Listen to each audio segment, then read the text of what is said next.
welcome back aboard the Zephyrus. I am Captain Victor T. Mayfair, and this is the Mythos Anthology. It is said that sometimes to find ourselves, we must lose control. But what does it mean when we lose control to wine, ecstasy, and the madness that tears down the walls of propriety? Well, not too long ago, we spoke to someone who had that answer, Bacchus.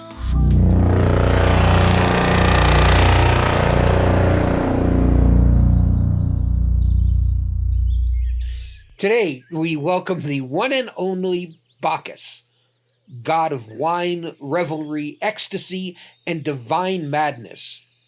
Sir, you are the bringer of liberation, the patron of transformation, and the force that blurs the line between pleasure and chaos.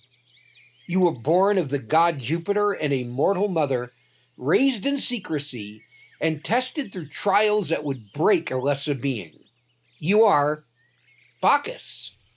A grand introduction, Captain Mayfair. You do me justice, and that is no easy feat. For I am Bacchus, he who turns mere mortals into roaring lions, who shatters the chains of the oppressed and sets fire to the stagnant order. Behold, this garden, lush, decadent, fragrant with the breath of vines, heavy with grapes, is a fitting stage for our revels.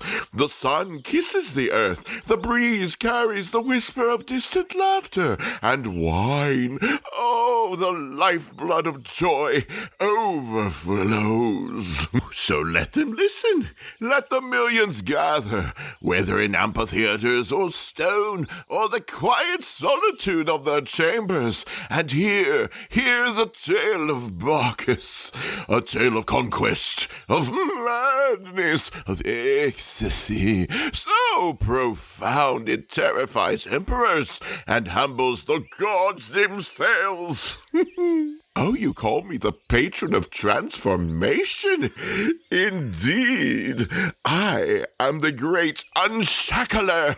I tear down false masks. I bring the truth, not with sermons, but with laughter, with dance, with the intoxicating rush of wine upon the lips. The world quivers beneath my revels, and those who embrace my rites find themselves reborn. So, Captain Mayfair, let us begin. Ask what you will, and I shall answer with all the fire of my divinity. Let no tale be left untold, no goblet left unemptied. You are indeed, sir, larger than life. But for our audiences who cannot see you, could you describe yourself? What do you look like, and what does it feel to be in your presence? To behold me is to gaze upon excess itself. I am the revel incarnate, the wild storm of mirth and madness given form. My hair, dark as the richest wine, tumbles in untamed curls, crowned always with ivy and grapevines, symbols of my eternal domination. My eyes, they are the color of twilight's last ember, glimmering with secrets, danger, and delight. My skin bears the golden warmth of sun-drenched vineyards, kissed by the very lands that yield my sacred fruit. My form, well, strong and supple, neither bound by mortal frailty nor carved into the rigid mold of war gods and thunder hurlers. I am fluid. Oh, yes. Captain Mayfair, I am very fluid. I am both the youthful wanderer draped in silken robes, barefoot upon the earth, and the wild bearded reveler, muscles coiled like the twisted vines of my kingdom. I am ever changing, I'm ever seductive, and ever writhing in divine intoxication. And my presence? Now that is where the true rapture begins. To stand in my wake is to feel the pulse of the universe quicken in your very bones. The air grows thick with a sense of ripened fruit, of honeyed wine, of sacred myrrh and crushed laurel. The world itself tilts, balanced on the edge of rapture and ruin, and the blood within you, it sings. I am the whisperer that urges you to dance when reason tells you to sit. I am the fire that flickers in the eyes of poets and madmen alike. To be near me is to feel the weight of the world lift, to know, if only for a moment, what it means to be free. So tell me, Captain, can you feel it? Even here, in this garden, with only words between us, that pull, that intoxicating call to abandon caution and step into the wind. You are already mine, whether you know it or not. Well, dear Bacchus, I think you will find it takes a little more to win me over, but you are clearly the god of revelry, of madness, and of wine. But you are more than just excess and indulgence. I mean, honestly, who is Bacchus at his core? A fine question, Captain Mayfair, for mortals often see only the revels, the overflowing goblets, the frenzied dances, the wild ecstasy of my Bacchanalia, and think me not but a god of indulgence, or a patron of drink and debauchery. Fools, they are fools. They see the mask, but not the truth beneath. At my core, I am liberation. I am transformation. I am the force that shatters the chains of the mind, that tears down the walls of fear and repression. Wine, madness, ecstasy, these are but tools, my gifts to mortals, my sacred rites of awakening. I do not merely drown men in pleasure, I free them. I strip away their masks, their burdens, the lies that they have been forced to wear, and in that stripping, they see themselves as they truly are. Look to the myths, my captain. I was born of chaos, torn from my mother's womb in flames, hidden from the wrath of Juno, raised in secret, tested through madness and exile. I wandered the world not as a conqueror clad in steel, but as a god who brought revelation. I came to mortals not with a sword, but with a cup, and that cup was truth. The kings and tyrants feared me, not because I led men to drink, but because I led them to think, to throw aside their shackles, to reject the false order imposed upon them. My revels are not mere excess, they are revolution. Even my madness, the madness, is not a curse, but a passage. Have you not seen the lost, the broken, the oppressed turn to me and find themselves anew? I take the shattered, the wandering, the forgotten, and I make them divine. Look at my Maenads, my satyrs, my faithful who cast off the world's scorn and dance beneath the stars. They are not lost, they are found. So, Who is Bacchus at his core? I am the god who brings death to the self that no longer serves you, and in its place I give rebirth. I am the wildfire that consumes falsehood, the ecstatic madness that reveals truth, the revel that terrifies kings and frees the enslaved. And so I ask you, Captain Mayfair, do you still think me merely a god of indulgence, or do you now see the fire that burns beneath the wine? What I am clearly starting to see is that there is way more to you than simply the god of wine. But so I understand, as the god of the Bacchanalia, you believe that when men drink and revel in the ecstasy that is you, that you are freeing their true selves.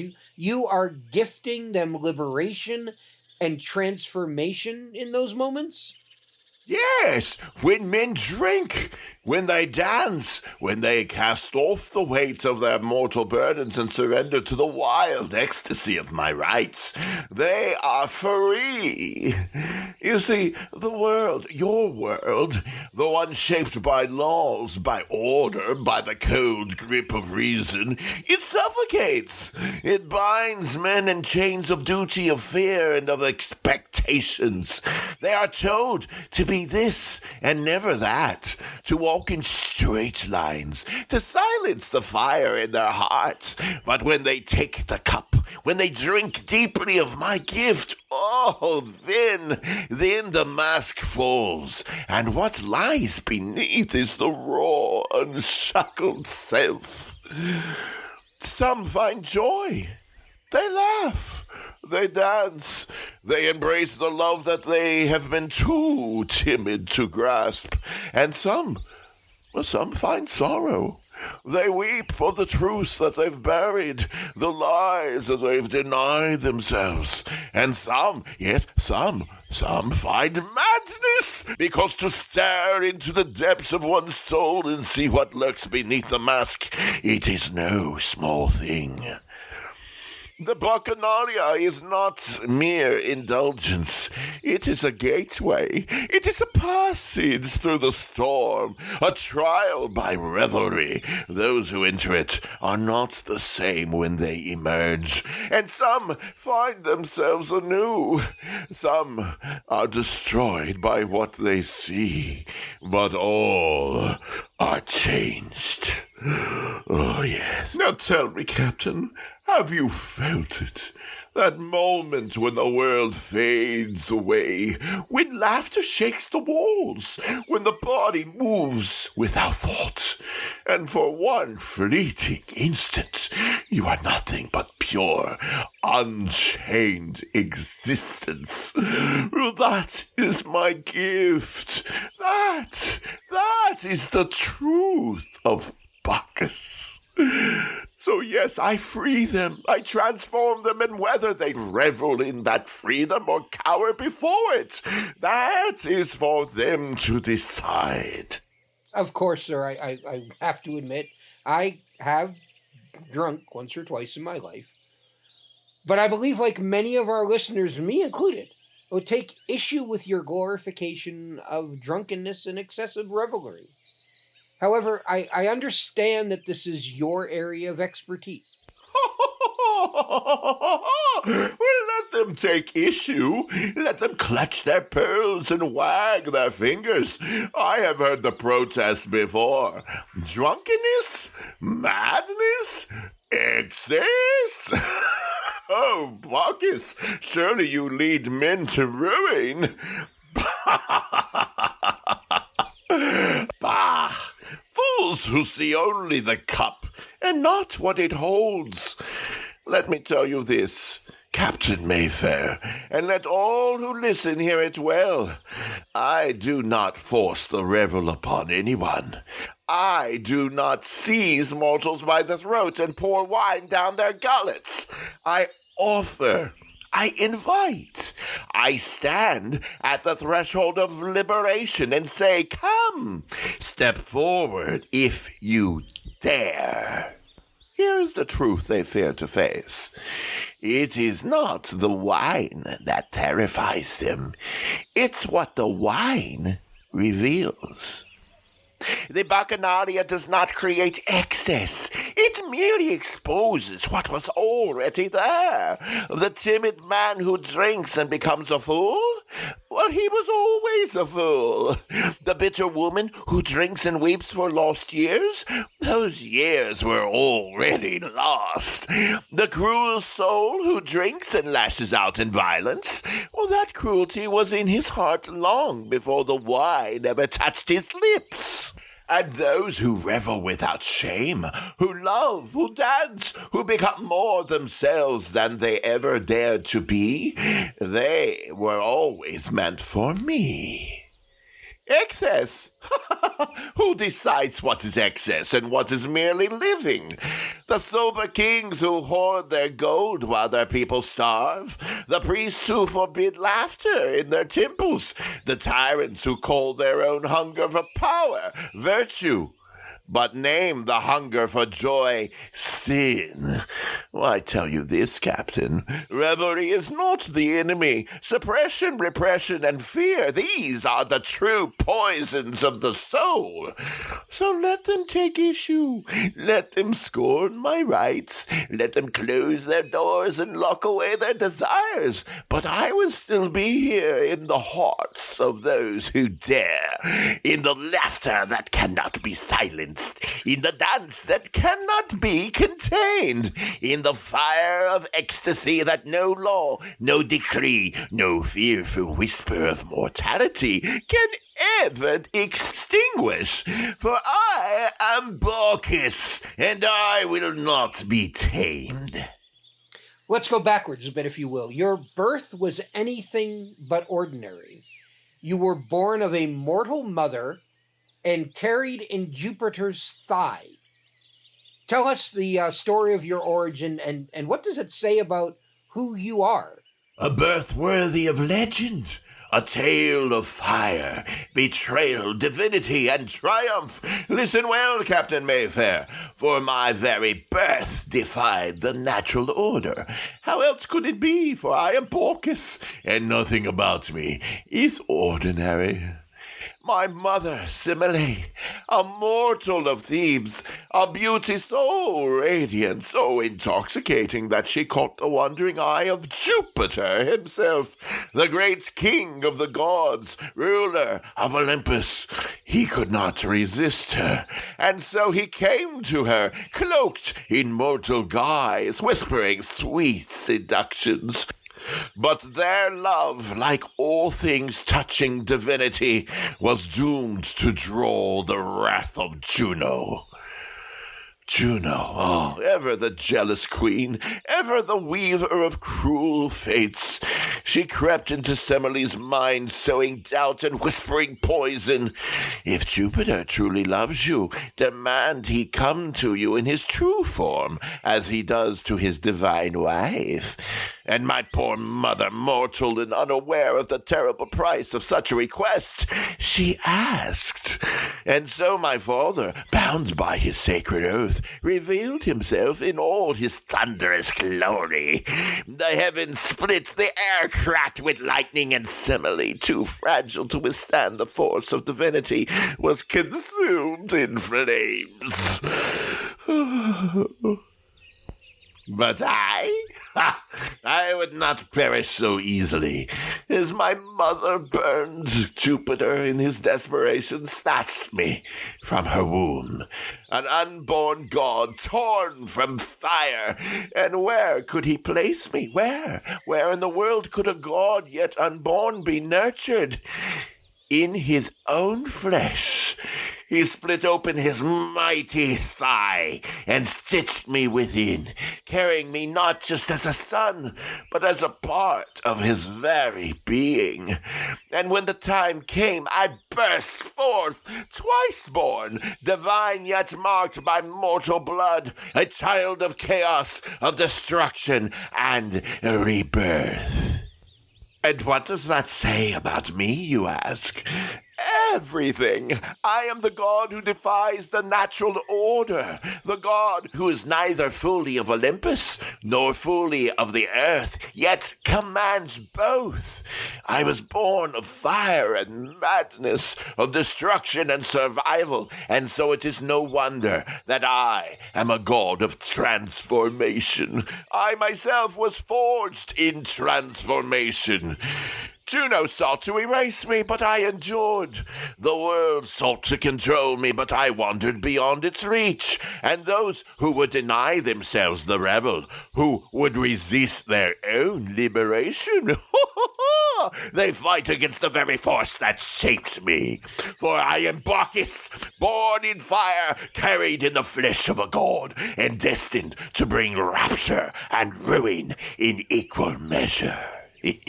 There is a lot to unpack there. Many gods are born into their power, but you had to prove yourself. How did you come into your divine authority as a god if you are truly only half mortal? Oh, you see it, Captain Mayfair. You understand. I was not handed my throne like some pampered Olympian reclining in idle divinity. No, I earned my godhood. I fought for it. I bled for it. I wandered the world mad and exiled before I ever felt the weight of a crown upon my head. When I was born, twice born, as I have said, Juno's wrath did not end with my mother's death. No. She despised me.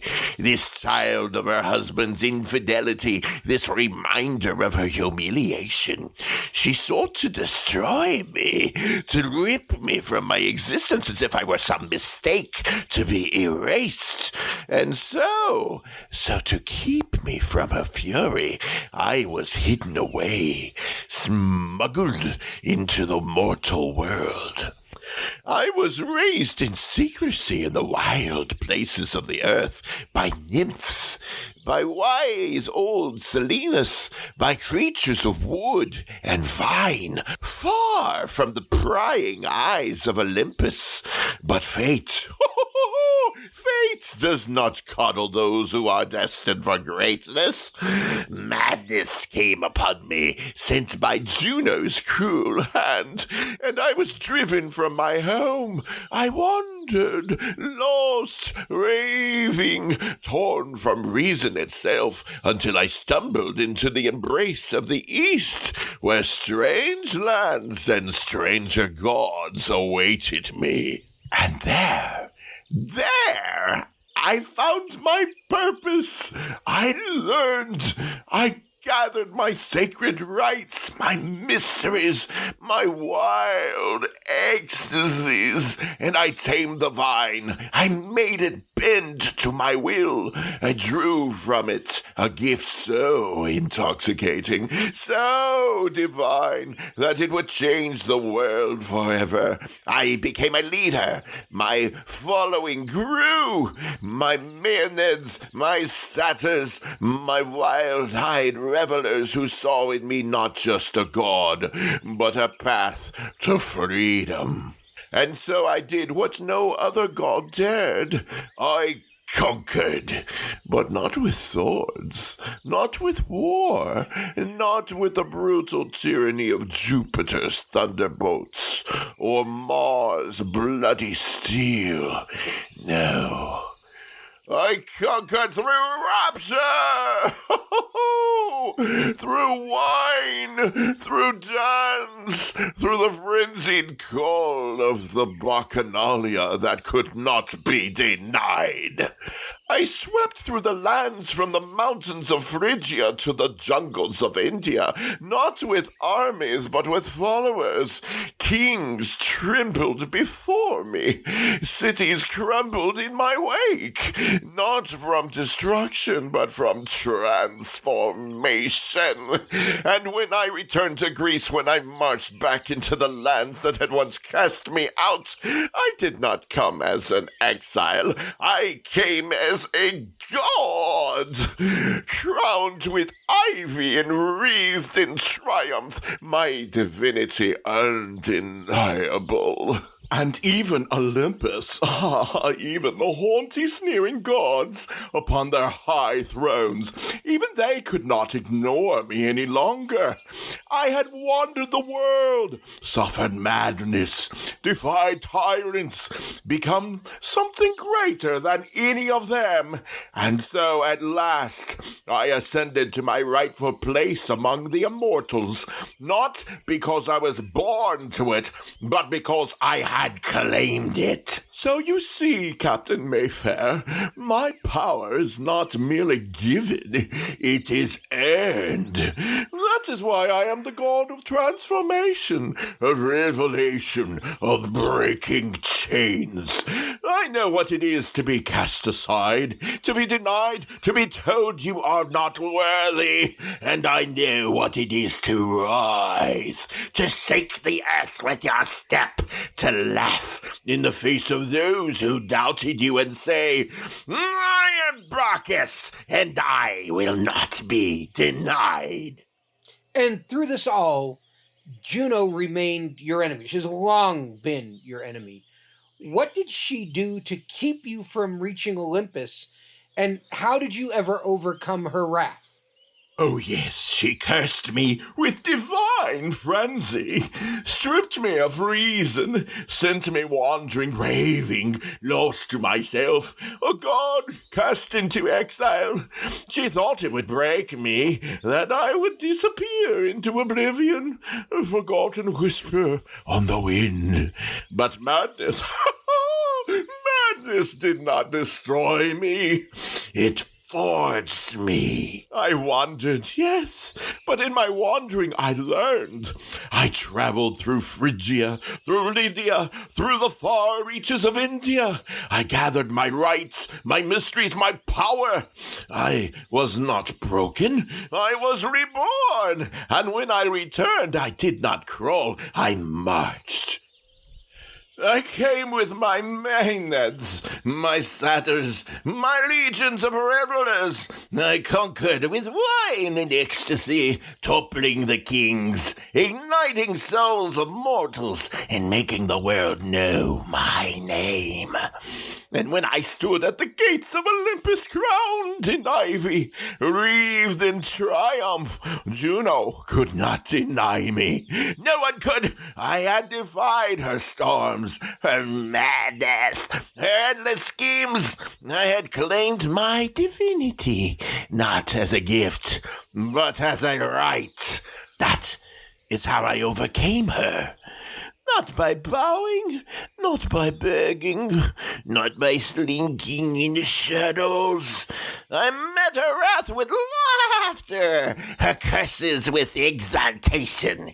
She sought to drown me in madness, and instead I made madness my crown. So let her hate me. Let her glare from her throne, seething in her failure. I am Bacchus, born in fire, tested by chaos, risen in revelry. She tried to cast me out, but instead she only made me stronger. You used the title now a few times. What is the Bacchanalia? Now we come to the heart of my worship, the sacred revel, the divine frenzy that shakes the very foundations of the world, the Bacchanalia, my greatest gift to mortals. It is no feast, no idle drinking about. No, it is ecstasy incarnate. it, a sacred rite of release, of transformation, where the soul is unshackled from the chains of law, duty, and reason.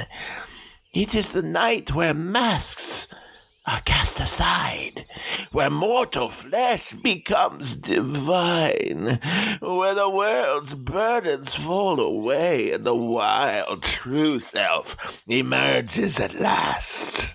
The Bacchanalia began in secret, in the shadowed groves, hidden from the eyes of those who would seek to control it.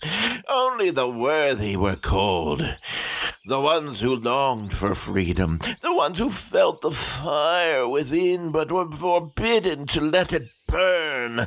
Women, slaves, outcasts, the oppressed. Oh, they were the first to hear my call, to slip into the night and surrender to the dance. And oh, how it terrified the rulers of men. Picture it, Captain Mayfair. Moonlight spilling upon the forest floor, torches flickering like stars caught in the branches, drums pounding like the very heartbeats of the earth. The revelers wreathed in ivy bodies swaying in wild abandon, moving with a rhythm older than time itself. The Maenads, my sacred women, lost in divine ecstasy, their eyes alight with mad rapture. Oh, the wine flows, but this is no mere drunkenness. No, this is possession. This is divinity coursing through the veins. In the frenzy of the Bacchanalia, the soul sheds its mortal bindings. The revelers become more than themselves. They become free. And that is why kings and senators feared my rites. Not because of the wine, not because of the dance, but because I made men and women uncontrollable. They could not be ruled. They could not be tamed. And so the Roman Senate, those trembling cowards, banned the Bacchanalia and called it dangerous, tried to stamp it out, but ha ha ha! As if the spirit of Bacchus could ever be caged.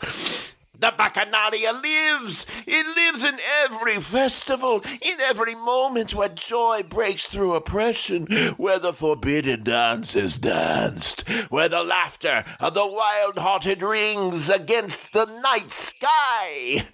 So tell me, Captain Mayfair, do you hear the drums? Ba-ba-bum, ba-ba-bum. Ba-ba-bum, ba-ba-bum. Do you feel the call? The Bacchanalia is never truly gone.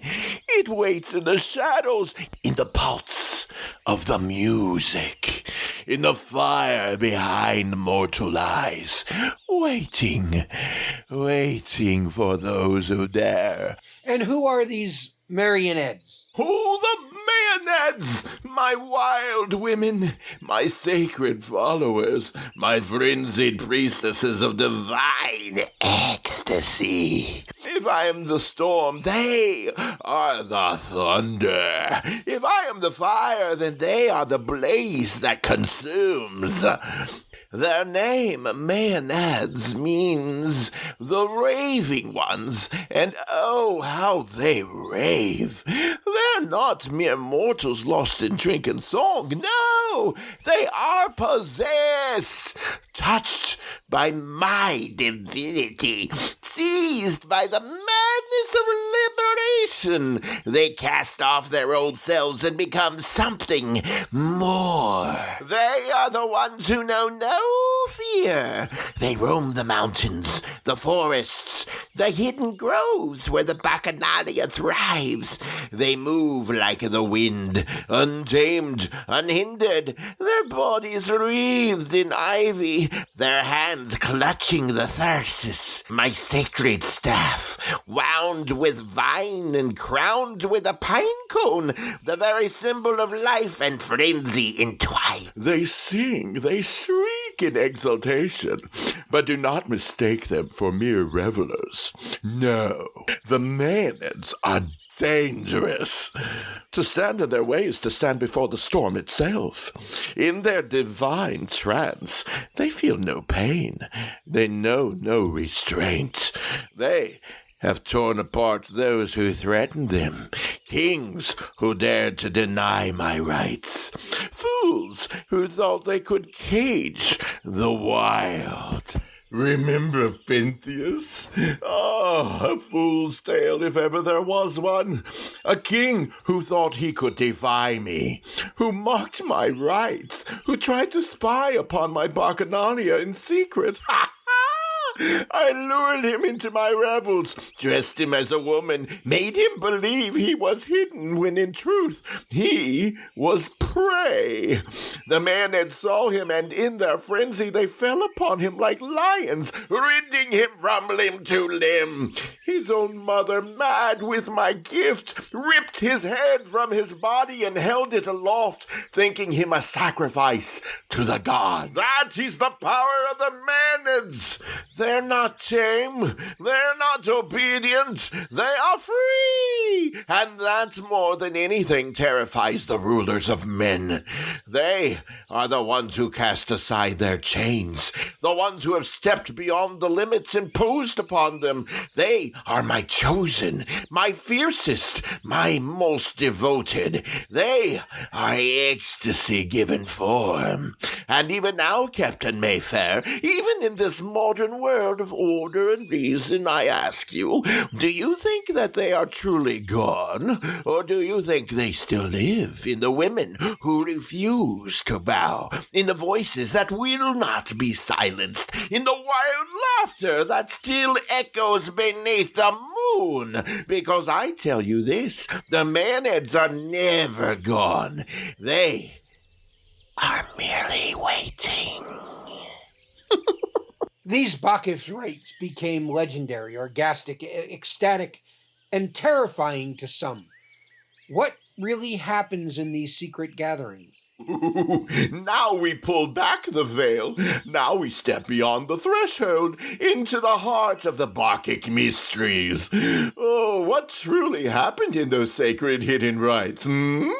Only those who have danced in my revels, who have surrendered to the madness, who have felt the divine ecstasy surge through their veins, only they truly know.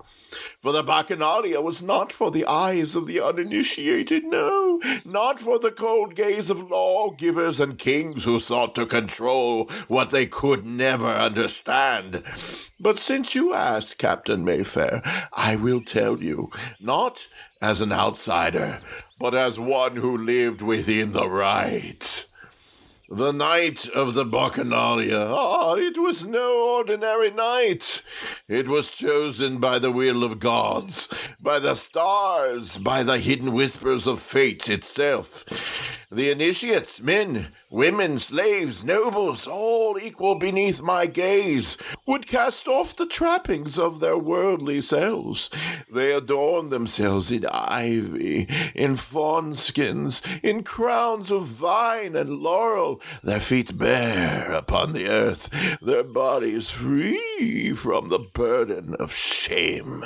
The torches would flicker, their light casting wild shadows upon the trees, as the air grew thick with the scent of crushed myrrh, of burning resin, of the sacred wine that filled the cups of my chosen.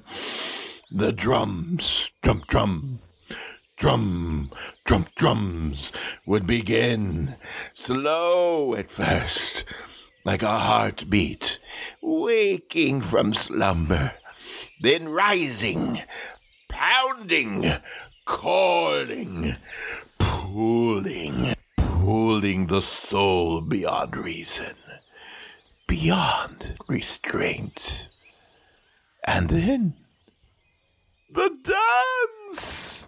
Oh, the dance, not the rigid steps of a choreographed court, not the measured movements of civilization, but primal dance. A dance older than law, older than the names of gods, a dance that belonged to the wild itself, the body moving not with thought but with instinct, with the call of the blood.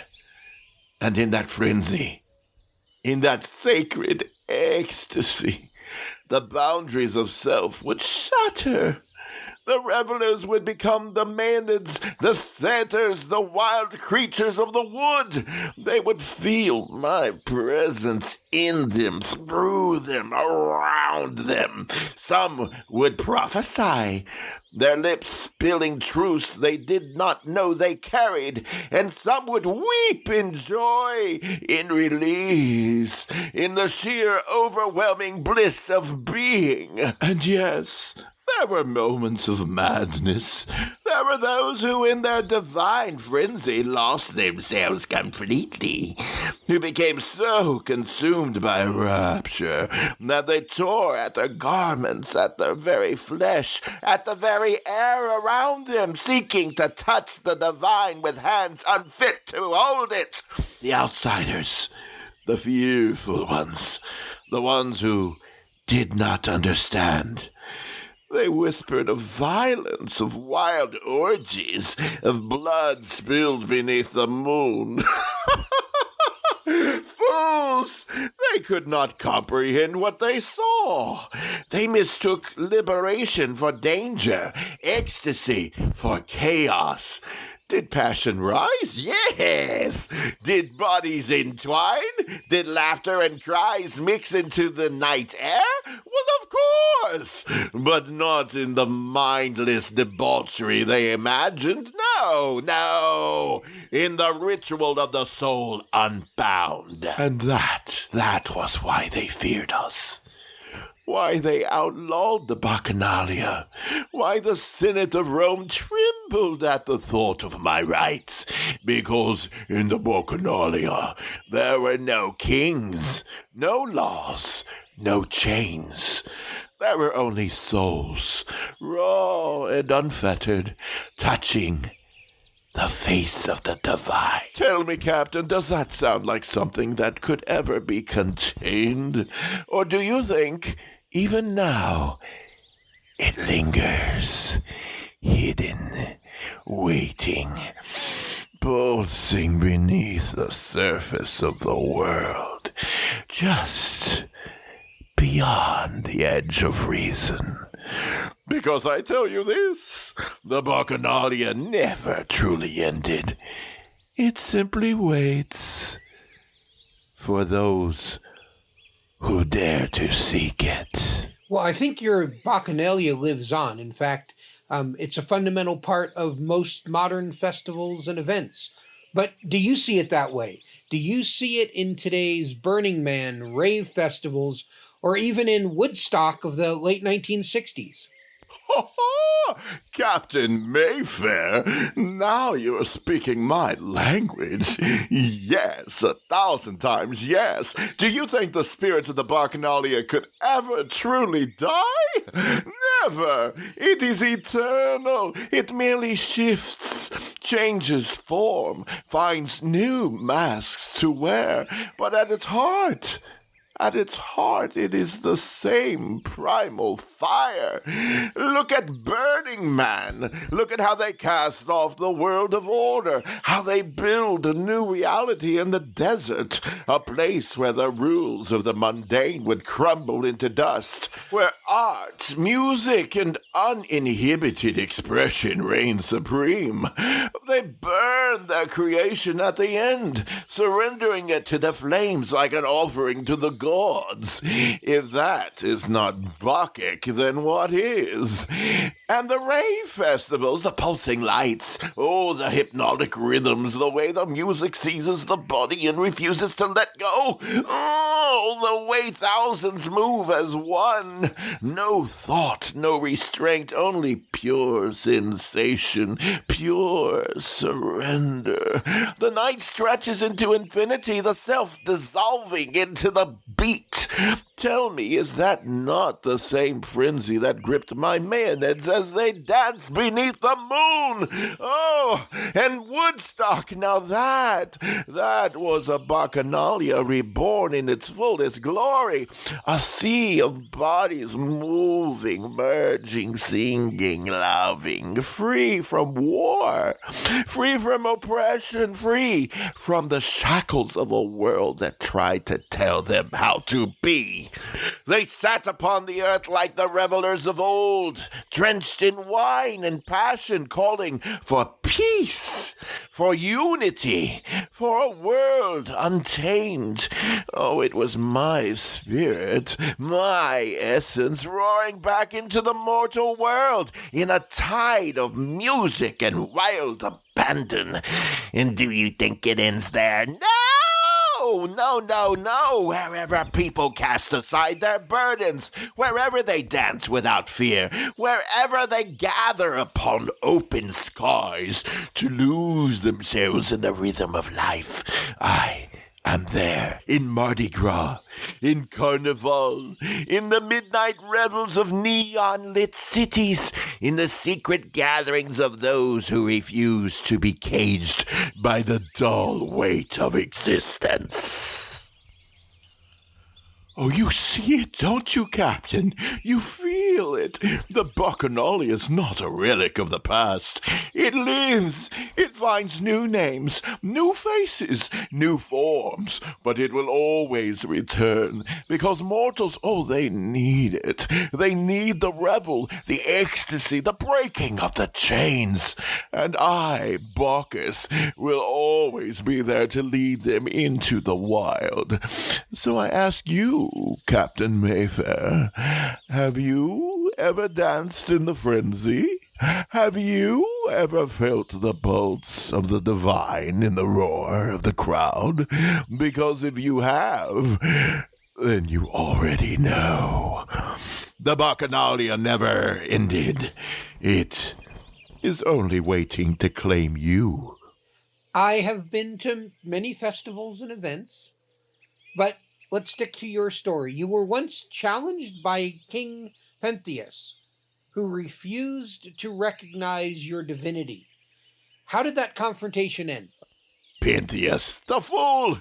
The stubborn, blind, arrogant fool. His tale is a lesson, Captain Mayfair, a warning to those who dare to stand against the wild, who try to cage the uncageable.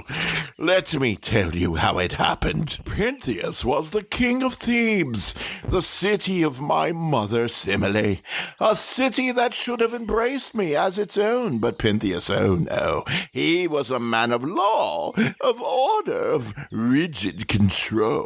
He feared what he could not command, and nothing terrified him more than me. Word had spread of my arrival, of my rites, of the Bacchanalia sweeping through Thebes, women leaving their homes, casting aside their duties, disappearing into the mountains to revel in my madness. The city pulsed with the sound of drums, of laughter, of the wild frenzy that I brought. But Pentheus, he called it chaos. He called it decay. He stood upon his high walls looking down at my revelers, and he despised them. He refused to accept me as a god. He called my worship an infection, my Bacchic rites a poison to his precious order. And so, in his arrogance, he did what all fearful men do. He tried to control what cannot be controlled. He outlawed my worship. He sent his guards to seize my followers, to drag my Maenads from their sacred rites. He dared to have me imprisoned, me, a god, chained, beaten, mocked as if I was some common trickster. Oh, but what are mortal chains to a god of madness? I let him think he'd won. I let him rage and sneer and clutch his brittle authority like a child grasping at sand. But then I shattered his reason. I whispered into his mind, twisted his thoughts. I made him curious, made him obsessed. He wanted to know what happened in my rites, what the women did when they vanished into the mountains. He wanted to see, but his pride would not let him admit it. So I tempted him. I told him he could witness my revels if he went in disguise, if he cast aside his royal robes and dressed as a woman. And he agreed. Oh, he donned the garments of a Maenad, veiled his face, crept into the hills like a thief, thinking he was unseen, thinking that he had control. But the Maenads saw him, and in their divine frenzy, in their madness touched by my own, they did not see a man, a king, or a mortal fool. They saw a beast, a threat, and a sacrifice to the god they worshipped. They fell upon him like wild lions, their hands like claws, their eyes blazing with ecstasy, and they tore at him limb from limb, and his own mother, Agave, driven mad by my power, ripped his head from his body and lifted it high, believing it to be the head of a mighty lion. Rawr.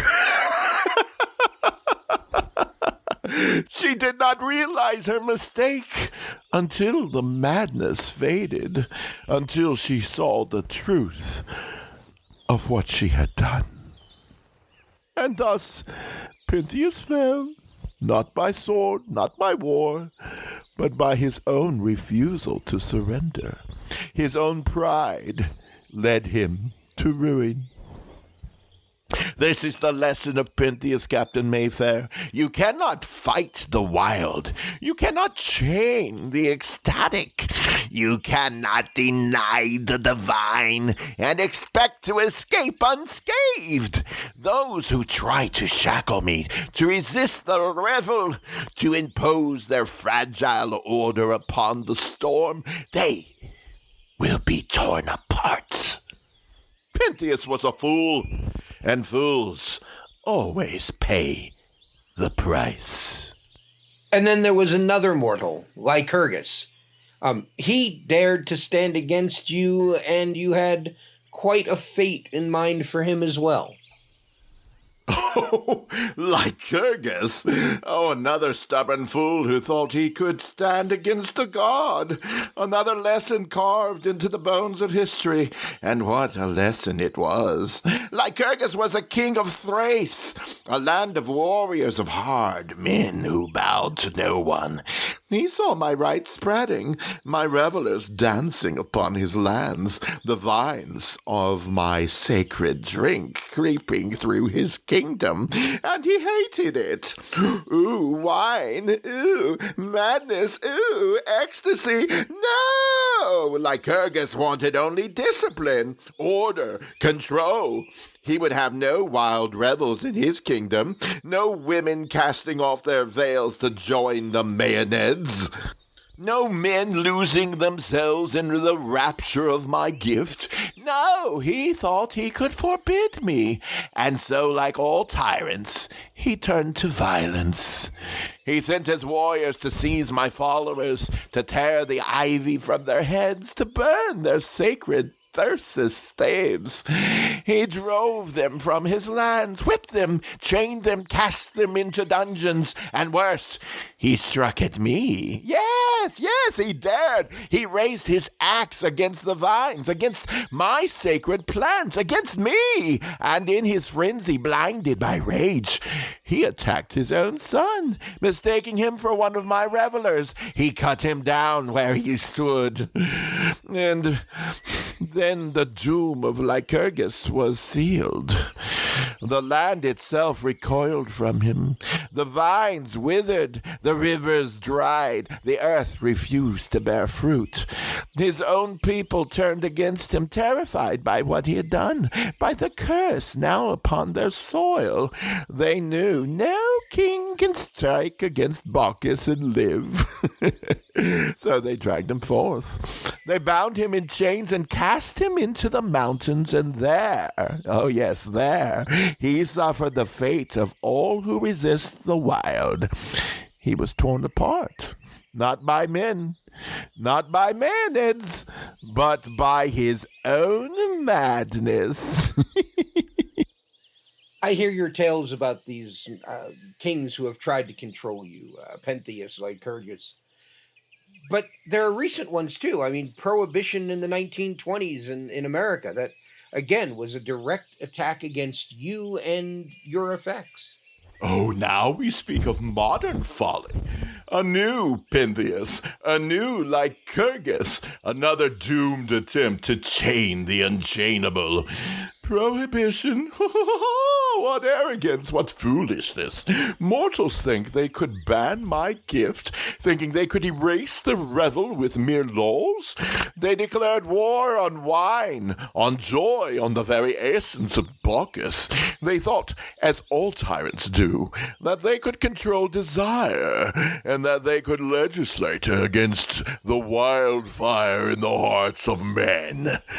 But did they succeed? No. Did they kill the revel? Never. Oh, they tried. They smashed bottles and poured rivers of wine into the gutters, shattered casks like the jealous kings of old. They dressed themselves in virtue and called it low. But what happened, Captain Mayfair? What happened? What always happens when mortals try to suppress me? The revel found a way. The Bacchanalia went underground, hidden in secret speakeasies, in back rooms where the jazz pulsed like a frenzied heartbeat, where men and women drank in defiance, where the laughter was sharper, the thrill was greater, because, it was forbidden. Oh, how sweet the wine tastes when it is taken in rebellion. Did they stop the revel? No, they only made it stronger. Bootleggers, smugglers, outlaws, rebels, men who became legends simply for bringing the wine back to the people, Dionysian figures, every last one of them, and, the music, the rise of jazz, the pulse of untamed rhythm, the dance floors overflowing with bodies moving not with restraint, but with pure primal ecstasy. If anything, Prohibition only made my spirit roar louder. And then the inevitable, the law failed. The order they sought to impose collapsed. The people would not be denied. And so, with a whimper, the fools who had tried to strike against Bacchus surrendered. And do you see, Captain? Do you see the pattern? They always try. They always fail. Pentheus thought he could forbid my rights. He was torn apart. Lycurgus thought he could strike against me. He was devoured by madness. Prohibition thought it could silence the revel, and the world rebelled. They never learn. The Bacchanalia cannot be destroyed. It transforms, it evolves, it waits, it returns.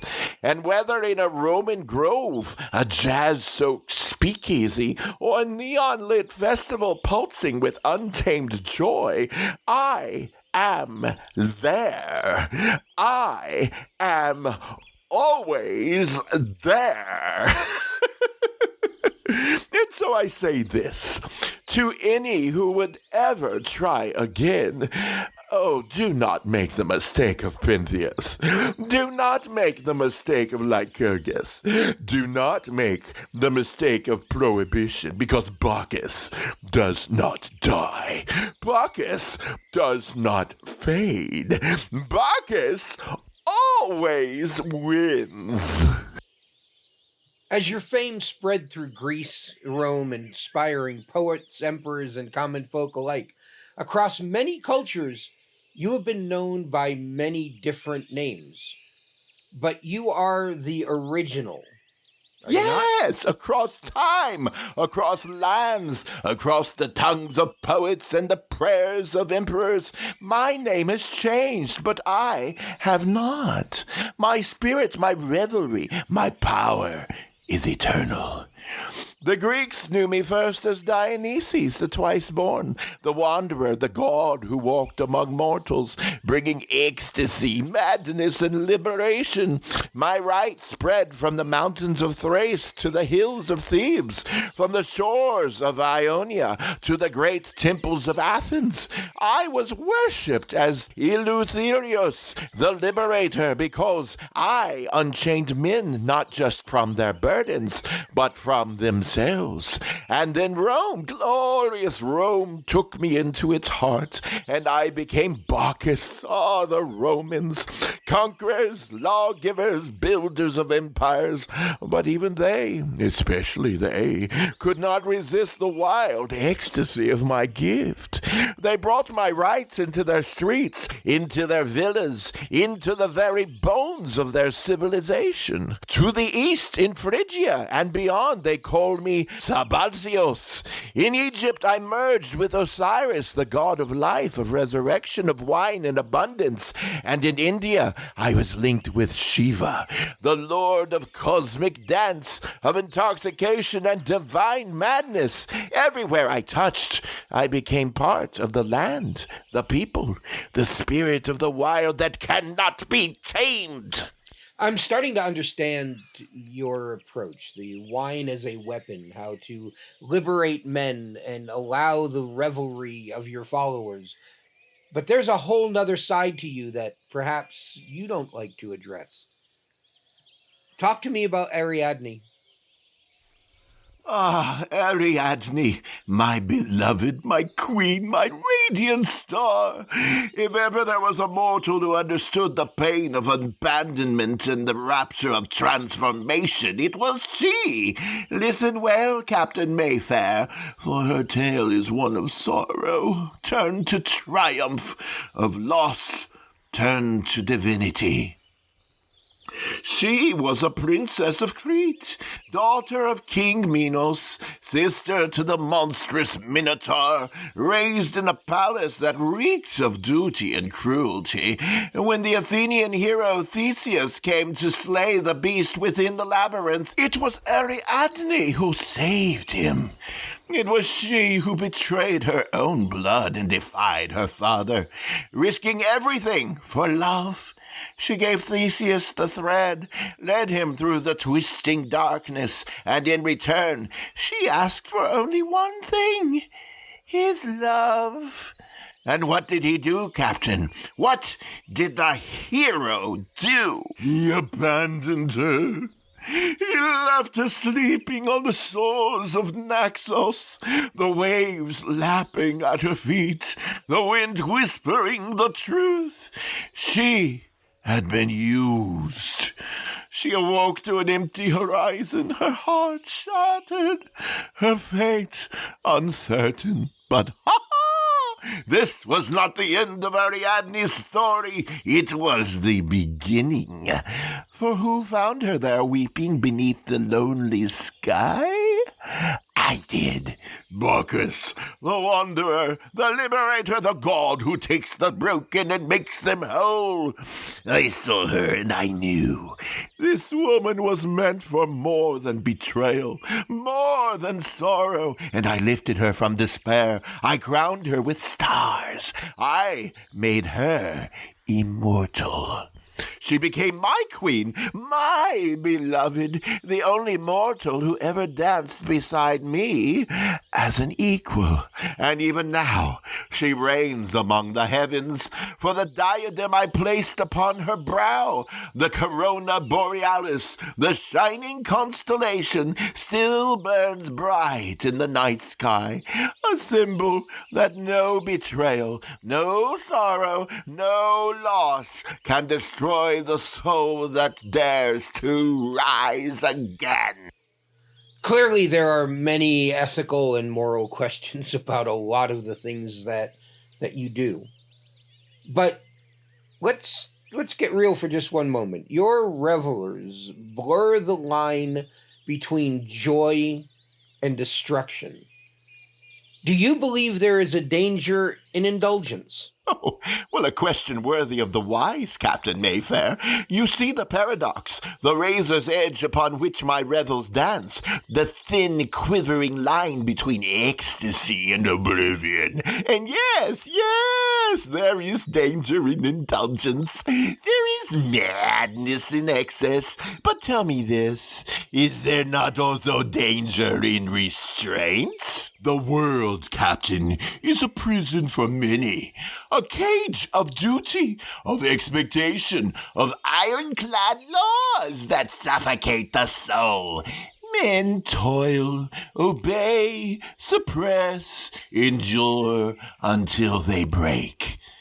But I give them release. I offer them the cup, the dance, the frenzy, the madness that frees rather than chains.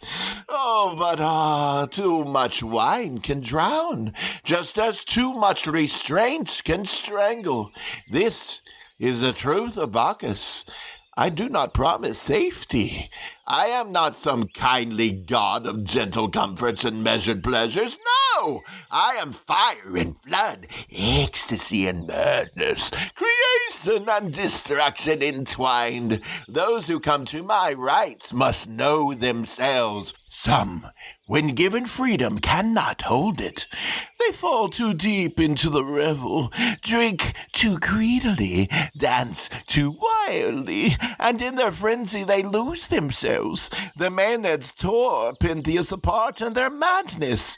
Lycurgus, in his blind resistance, was devoured by his own mind. Even my beloved Ariadne, after I rescued her, after I crowned her as my queen, some say she too was lost in the ecstasy of my realm, unable to return to the world of reason. But tell me, Captain Mayfair, is that my doing? Or is it simply the truth of all things powerful? Oh, yes, fire warms, but it also burns. Wine liberates, but it can also drown. Passion ignites the soul, but can also consume it whole. This is the nature of my gift. The wild cannot be tamed, but those who enter the revel must know when to step back from the abyss. That is the wisdom of Bacchus, not abstinence, not rejection, but understanding, knowing when to go and when to return. Drink, but do not drown. Dance, but do not fall forever into the void. Feel the madness, but do not let it claim you. And if you can do that, if you can walk that line, revel in the wild without losing yourself to it, then, my friend, you have truly learned the lesson of Bacchus. As humanity grew, so did many of our gods. You are one of the few gods whose influence lasted beyond paganism. Why do you think wine and revelry remain so deeply sacred to humanity? Because wine is more than drink. Because revelry is more than pleasure. They are sacred. They are fundamental. They are woven into the very fabric of what it means to be human. Tell me, when does a man raise a cup? In celebration, at weddings, at feasts, at victories. And when does he raise it again? In sorrow, at funerals, at moments of grief, when the heart is too heavy to bear alone. Wine is ritual. Wine is communion. Wine is memory, laughter, courage, transformation. And the revel, the dance, the song, the unshackling of the soul, that is a return to the divine, a shedding of the mundane world, a step beyond the limits of flesh and duty. It is no accident that even the most solemn faiths have their feasts, their festivals, their moments when joy becomes sacred, because humanity needs it. Oh, what would a world without revelry be, Captain? A gray, lifeless husk, a prison of unyielding toil, of endless struggle with no release, no celebration, no mad joy to remind us why we live at all. And so I remain in every bottle uncorked among friends, in every song that lifts a weary heart, in every festival where bodies move like fire beneath the night sky. I am there. My spirit lingers in every toast, in every step of the dance, in every moment when men and women set aside their burdens and surrender to something greater than themselves. If you could speak to those who never let themselves be free, those who never dance, who never lost themselves in the moment or in the wine, what would you say? What are you waiting for? What holds you back? Fear? Shame? The cold, watchful eyes of a world that tells you to be still, to be quiet, to be small? Ha! Break free! Do you think life waits for you? Do you think joy will come knocking, asking politely for permission? No! The revel does not wait. The music will play with or without you. The dance will move on. The fire will burn. The stars will wheel overhead. And if you do not join, you will be left behind. You were not born only to toil, to obey, to walk the same path every day until you wither into dust. You were made for passion, for joy, for the moments that set your blood on fire and make you feel alive. So dance, dance, dance, not because you're told to, not because it's proper or expected, but because your soul demands it. I fear now, kind of abruptly, we have come to the end of our time together. It has been liberating to spend time with you, to get to understand better Bacchus. Thank you. Ha-ha! The honor, Captain Mayfair, has been mine. You have listened well. Oh, you have felt the fire in my words, and for that I raise my cup to you. Let this not be a farewell, but a toast to revelry, to transformation, to the wild, untamed spirit that refuses to be caged. Oh, may your nights be filled with laughter, your wine never run dry, and your feet never forget the rhythms of the dance. And to those listening, oh, do not forget me when the music calls, when the cup is raised, when the night trembles with the promise of something more. Know that Bacchus is with you. Now go, go, go and live as if the gods themselves are watching, because, my friends, we are.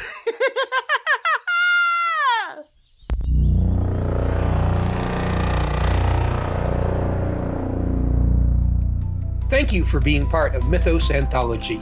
We delve into the myths and legends of the past with the understanding that truth is often elusive and stories evolve over time.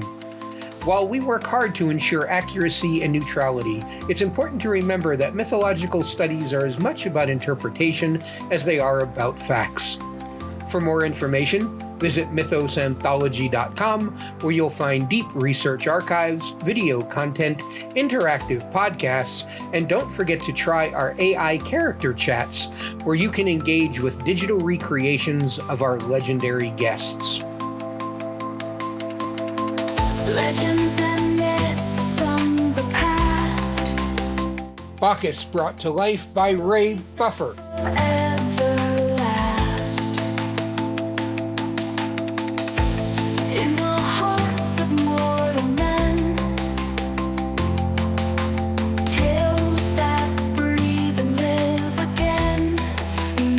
Mythos Anthology. Legends brought to modern times. Journey through the centuries.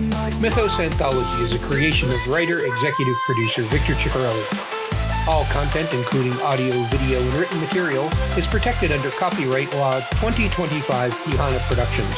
All rights reserved. Any unauthorized reproduction, distribution, or use of this material is strictly prohibited. This episode includes material generated with the assistance of ChatGPT, an AI development of OpenAI used under license.